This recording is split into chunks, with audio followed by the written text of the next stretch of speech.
রহমান রহিম। সম্মানিত হাজিগণ, আসসালামু আলাইকুম। আমি তারেক রহমান বলছিলাম।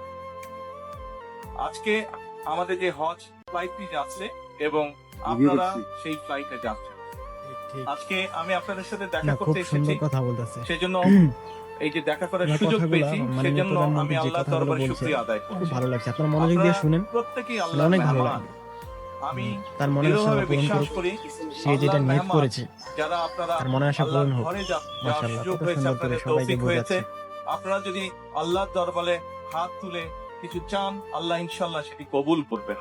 আপনাদের কাছে আমার বিনীত অনুরোধ থাকবে, আপনারা মাশাআল্লাহ, এই বাংলাদেশের নাগরিক হিসেবে, বাংলাদেশের সত্যি অনেক সন্তান খুশি হলাম। হিসেবে হজে যাচ্ছেন। দয়া করে দেশ এবং দেশের মানুষের জন্য দোয়া করবেন, যাতে করে আল্লাহ আমাদেরকে তৌফিক দেন, যাতে আল্লাহ আমাদের উপরে রহমত নাজিল করেন, যাতে আল্লাহ আমাদেরকে সাহায্য করেন।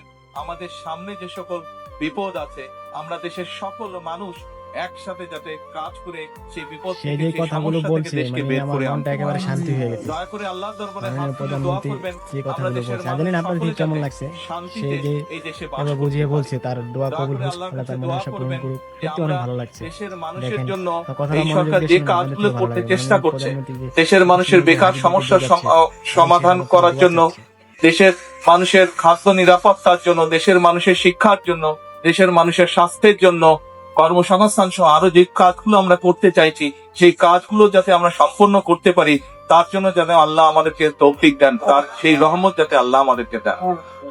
আর আপনারা হজে যাচ্ছেন, কথা বলছে। আমরা চেষ্টা করেছি সরকারের পক্ষ থেকে যদি কোনো ত্রুটি থাকে সেটিকে ঠিক আমিন। করার জন্য। সবাই একটু এই আমিন হজ বলবেন, ব্যবস্থা কারণ এই মাননীয় বছর যেটা প্রধানমন্ত্রী যে হয়েছে, কথাগুলো বলছে, এটা অধিকাংশ যেটা কাজগুলোই সত্যি আমাদের তো সেটাই আমরা বলতে হবে। সরকার গঠন এখানে করার তো সে ভুল আগেই কিছু সম্পূর্ণ বলেনি। মোটামুটি ভাবে তাই না? হয়ে যদি গিয়েছিল। আপনাদের আমাদের ভুল মনে খুব হয় কিছু সেটা করার অবশ্যই সুযোগ কমেন্টে ছিল না, জানাবেন। তারপরে আমরা আমি মনে করি যতটুকু মাননীয় করতে প্রধানমন্ত্রী পেরেছি, খুব সুন্দর সুন্দর কথা বলছে। আমরা আর এগুলো কিছু যদি কিছু ছোট বাস্তবায়ন ছোট হয়, অনেক কিছু ভালো কিছু হবে। কাজ করার সুযোগ ছিল, সেগুলো আমরা করার চেষ্টা করেছি। তার মধ্যে একটু একটা বড় কাজ আছে, ঠিক, ঠিক। আমরা চেষ্টা করেছি 12,000 টাকা পর্যন্ত টিকিটের যে ভ্যালুটা আছে, 12,000 টাকা পর্যন্ত আমরা কমানোর চেষ্টা করেছি। ইনশাল্লাহ আমাদের চেষ্টা থাকবে যে আগামী বছর আমরা যাতে আরো খরচটা কমাতে পারি, যাতে আগামী বছর হয়তো আপনাদের ভেতর থেকেও কেউ কেউ যাবেন, আরো অনেক হাজ যাবেন, তাদেরকে যাতে আরো কম খরচে আমরা হজে পাঠানোর ব্যবস্থা করতে পারি। সেই তৌফিকও যাতে আল্লাহ আমাদেরকে দেন, সেই রহমতও যাতে। মাননীয় প্রধানমন্ত্রী, আপনি খুব সুন্দর কথা বলছেন।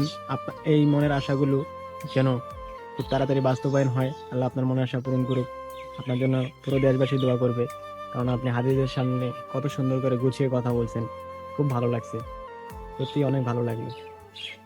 আর প্রিয় ভাইরা, আপনাদের থেকে কেমন লাগছে সেটা জানাবেন। মাননীয় প্রধানমন্ত্রী যে এত সুন্দর করে বক্তব্য রাখছেন এবং বিমানের মধ্যে উঠে হাদিসের সাথে খুব সুন্দর করে সে কথাগুলো বলছে, মাশাআল্লাহ, কত ভালো লাগলো।